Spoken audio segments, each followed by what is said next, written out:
All right, seems like we're ready. Can everyone hear me okay? Yeah. All right, so first, to make sure everyone's awake after lunch, raise your hand if you're from Texas. All right. All right, cool. Well, thanks for joining this fireside chat. Originally, I thought about proposing we actually get a fire up here on stage. The problem was I realized I lived in Texas, and I didn't know if it was going to be 40 or 90 today. So it turns out it was 90 yesterday and 40 today, so made a mistake. All right, so today we have our awesome panelists here. I'll let them introduce themselves. We're going to discuss how to build a PMM team for greatness. So with that, Lane, why don't you kick us off with just an introduction? Everyone knows who you are. I'll wrap things up on the introduction side before we get into Q&A.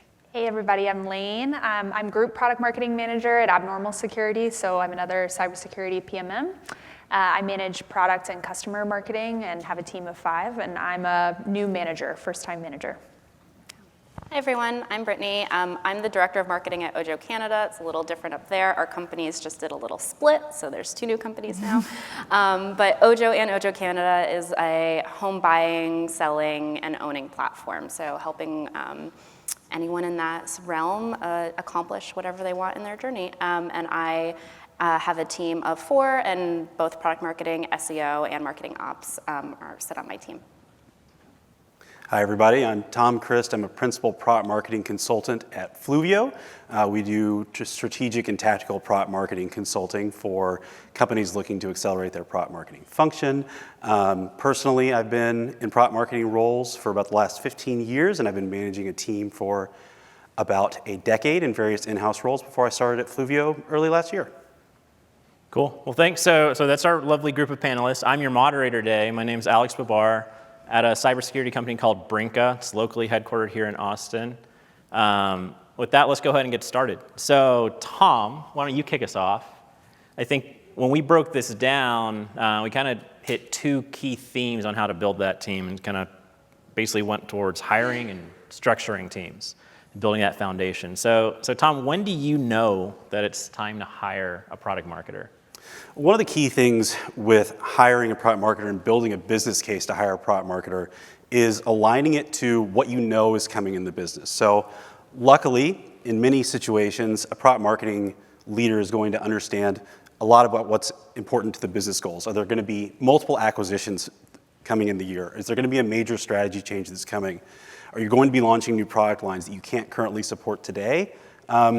I like to think of it as how can you be proactive versus reactive to becoming underwater by aligning that to the business and then by making that headcount part of the business case that's being made to actually bring item X to market, whether that's, again, expanding organically, expanding inorganically, or just really understanding how to anticipate the needs for the next hire versus when you're up until midnight on Saturday trying to manage a product launch, or when your team is starting to bubble up a little bit of anxiety about their current workload. What can you do to get out ahead of that? And what can you do to set the business expectation that, hey, to hit this goal that we've got for the next year, we've got to make sure that we have the right talent in place. Yeah, and I think earlier when we were discussing this, there were some, I guess, key inflection points that I think we've all experienced on transitions in the business strategy, that maybe product marketing is an inputter, but not a dictator on how the strategy goes. One being switching from for those kind of like more early stage startups, scale up, switching from a 1 product company to a multi-product company. On that note, Brittany, I know we had some good conversation about hiring PMMs that aren't necessarily titled product marketers. And I liked how you broke down the different experience requirements you look at in lieu of kind of searching for someone that's like literally tired of product marketer. Do you mind telling everyone about that? Yeah, sure. I mean, to Tom's point earlier, like depending on the business needs, you're going to need a lot of different skills, right? And so when I've hired PMMs in the past, it's looking at our team, it's looking at the gaps we've got, and then it's looking at the skill sets we need. A lot of the time you go to your recruiting partners and you say, I need a product marketer, And they're like, okay, great. And they go out and they bring you a bunch of candidates and you're like, okay, but not this kind. Like I need a different kind or a different skill set, right? And so it's getting really crystal clear on like, what are the skills you need? What are the personality traits you need? Do you need someone who's a great writer? Everyone's head nods, yes. Do you need someone who's great at cross collaboration? Do you need someone who's great at documentation, has experience with channel marketing or customer marketing or just general messaging, right? And that doesn't always come on the resume with the title product marketer, right? It could look like a whole host of things because their company might not have that function.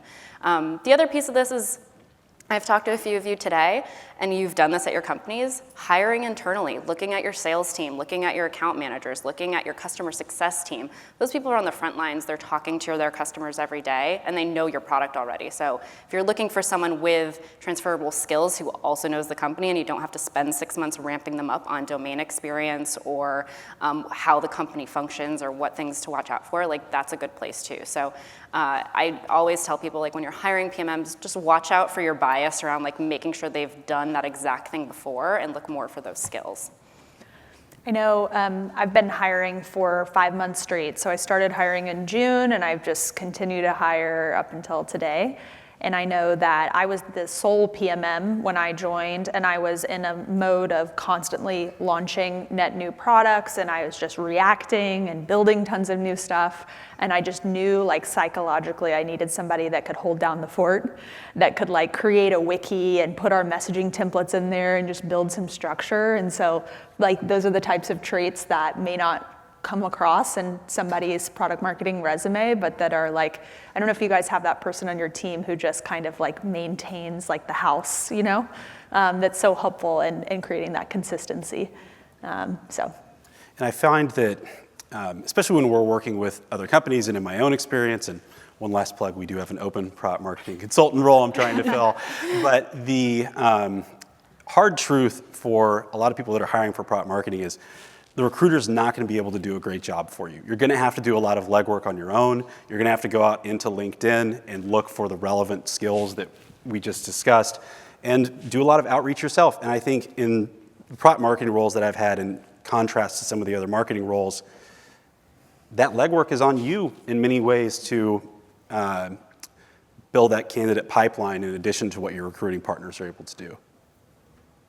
Yeah, and so for context, I want to give, so I'm in cybersecurity, so Lane's at a company called Abnormal Security, super fast growing, I think at this point scale up, like is it 1,000 people, something like that? 600. So we have, I think we have a really cool diversity of experience here. I know Brittany at Ojo, like there's just a merger, was it an acquisition? Happened, kind of like change things up a little bit, like from the team perspective? Yeah, half of our Canadian business got acquired by the Royal Bank of Canada, so we are now like a fully separate business under them, but the Ojo US company is still here, so very different, yeah. So Lane, on that note, how do you feel about ways that product marketing teams are traditionally structured? It sounds like you're going through some of those kind of scaling challenges and that rapid growth. Definitely. If you guys have been at multi-product companies where you felt this strain where maybe there's 3 product marketers on the existing product, and then there's 1 product marketer who's like sprinting hard on 4 brand new products, and you just feel that tension of something about the structure just doesn't make sense. And building my product marketing team where we have, 3 core products that produce 90% of our revenue, but we have these aspirations to build a platform and announce many, many new products. I knew that I needed someone to kind of hold down the fort of the existing products, but I needed people that were aligned with the company's roadmap. And so for me, that looked like building out a platform product marketer position and discipline. And also having somebody that was focused on new product introductions that I knew could really do that like strategic planning work of bringing products with very minimal features to market and defining the buyer and the problem space and really doing that hard work. So trying to come up with a structure for product marketing that may not be exactly aligned one-for-one with your product managers. There's likely a product manager for every sellable SKU across the whole product platform. But that doesn't mean that your product marketing team needs to neatly align to that. Rather, it can align to where the company is going in the next 6 months, 1 year, and what that mission is. And then you can have really sharp people kind of dedicate their time and energy to solving those big problems for the company versus doing kind of the maintenance of where the existing revenue comes from. So that's been the unique situation for us. Yeah, thanks for sharing. And so I'll open it up to the group at this point. We're discussing it's kind of the way that product marketing has traditionally been structured in businesses, and then it seems like we're all seeing new trends in how it's being structured, more kind of specialized roles and titles, if you will. Tom, why don't you kick us off? I know you were sharing a couple of new kind of titles, I think, that you're seeing out there. Yeah, and Lane mentioned also platform product marketing manager, growth product marketing manager, and kind of tying back to what I was talking about, the difficulty to recruit and the difficulty to stand out between the general product marketing manager title. We're starting to see a lot more people, in my own experience and in helping some others hire, that are really putting from their own personal branding, putting their strength first as, for example, a growth or a PLG-focused product marketing manager, or that's the exact role that the company is looking for because that's the way that they're structuring their team. So there's really been a proliferation of that, it feels like, over the last year to 2 years, where that specialization is coming to a head a little bit more among job seekers and among the positions that are listed.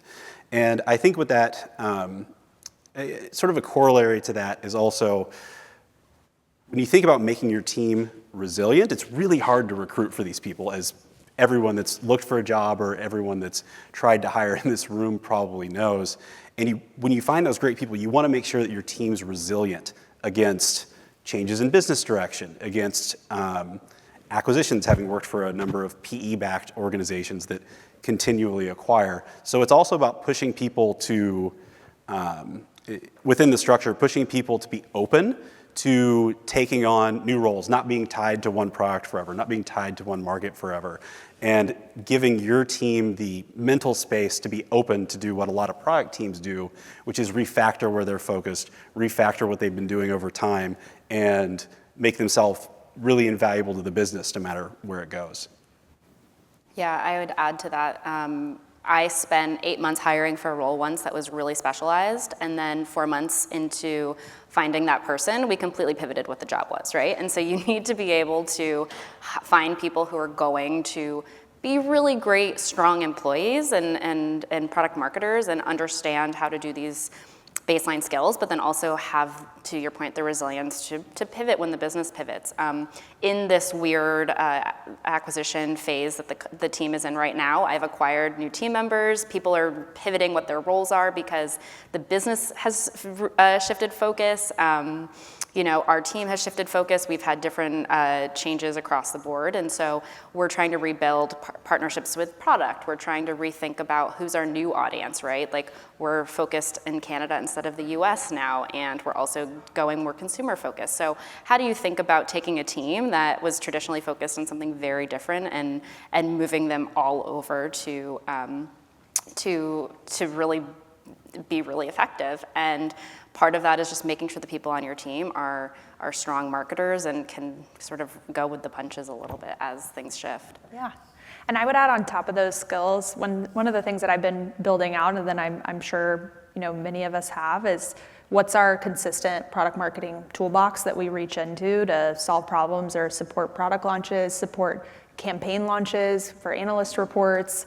So just the simple work of like building out a wiki with a messaging template that can be used for any announcement, a launch plan that can be used for any announcement for a campaign launch, so that if we're asking product marketers who are skilled and have that critical thinking and writing background and all those great skill sets to transition, they have a consistent set of tools and processes and basically workflows that they can use that just make those kinds of like quick changes feel a little bit less maybe cumbersome. Yeah.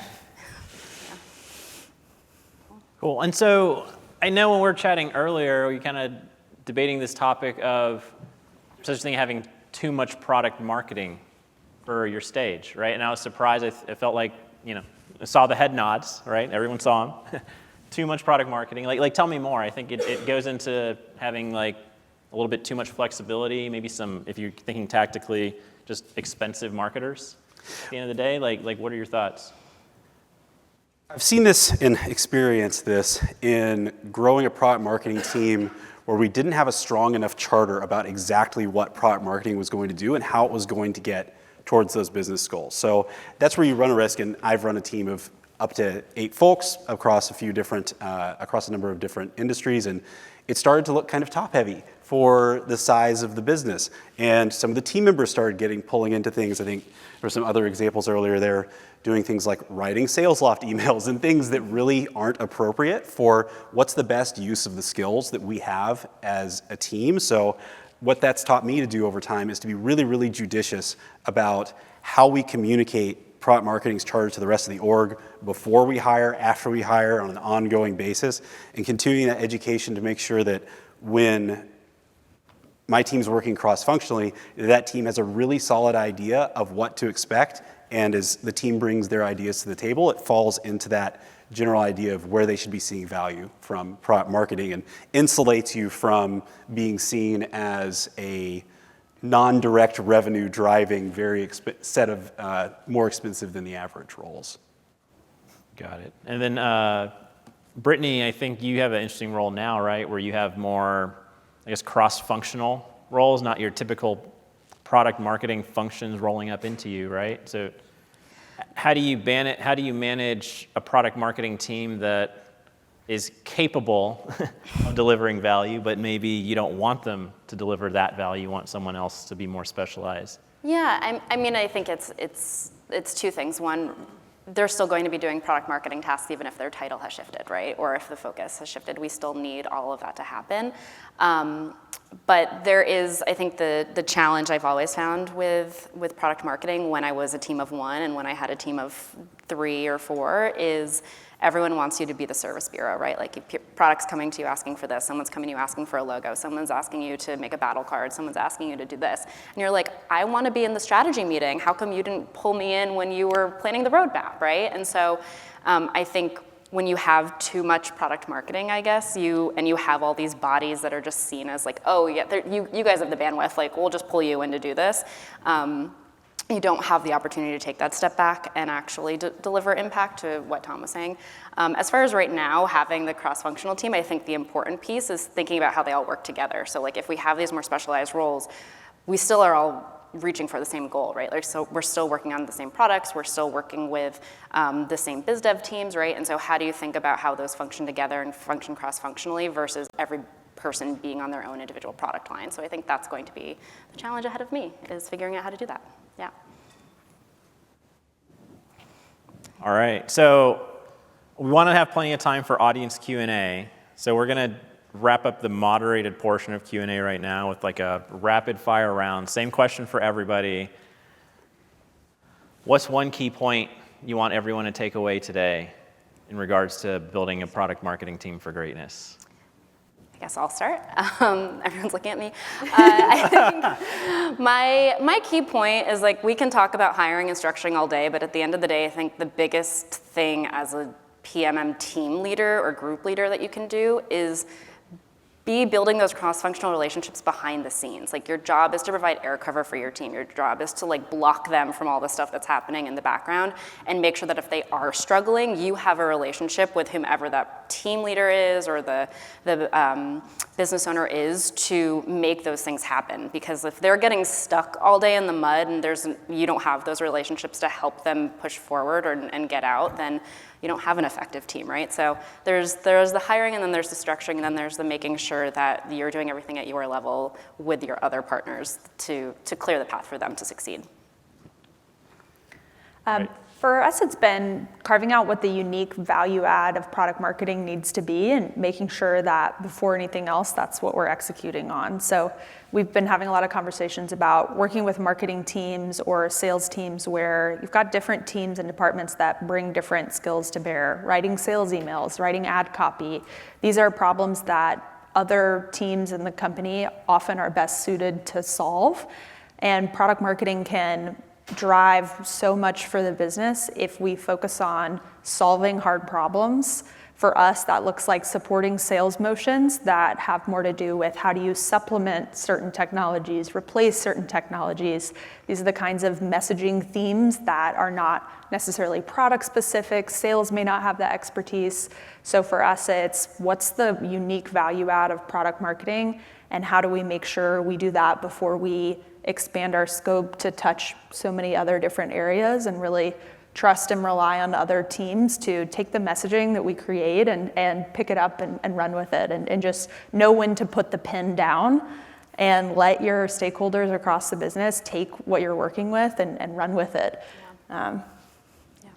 Yeah, and really just to almost merge what you both said, because I strongly agree, how are you really double down on where you're providing that value to the business, make sure your team understands it, and be that advocate to the other leaders in the organization that interact with your team, so they know what your team should be bringing to the table, and then they recognize the value of it when they do. So it's the cross-functional communication, it's the cross-functional leadership communication about, this is why I'm investing in this area, this is why product marketing is important for the team, and here's exactly why that's going to push you forward.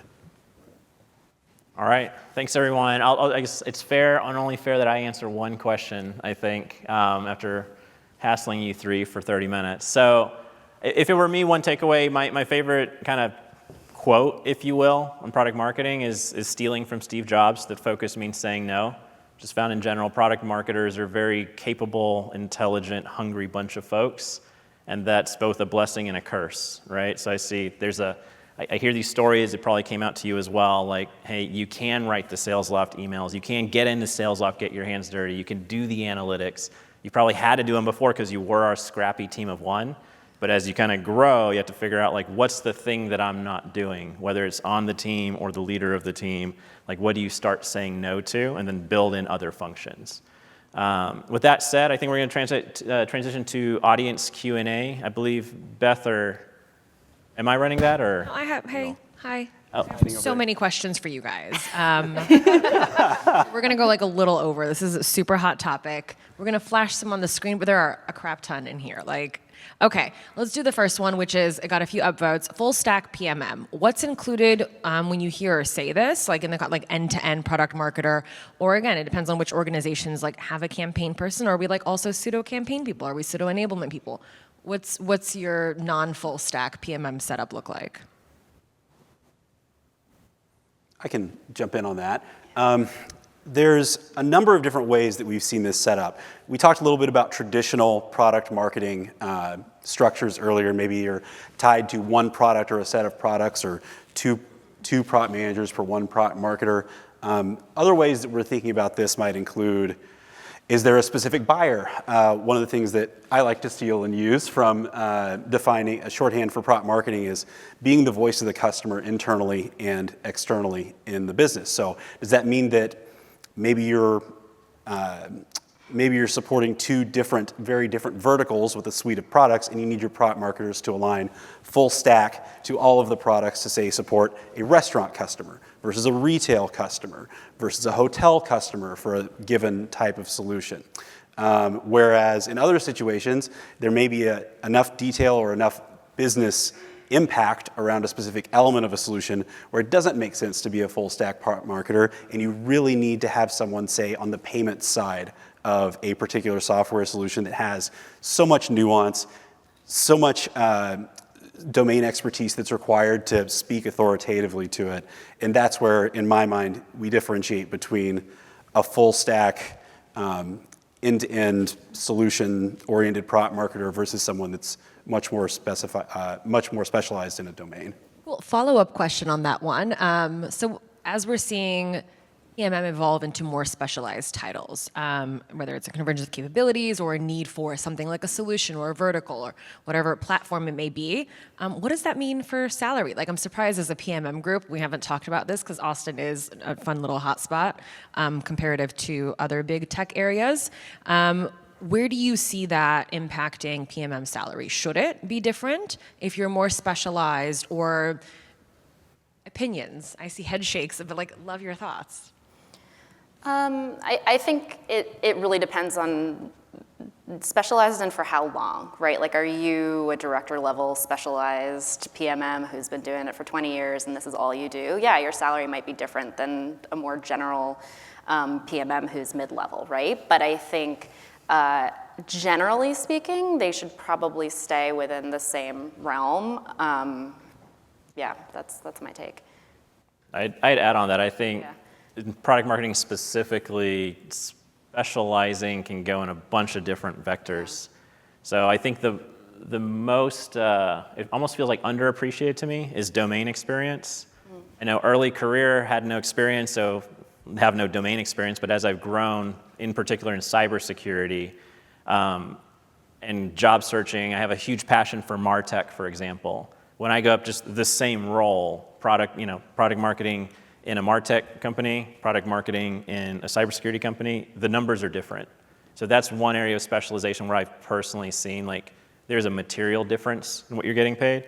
From a job search perspective, I don't feel like I've seen too much in the sense of, hey, it's a growth PMM or a generalist PMM. I found that more changes on your kind of target employer.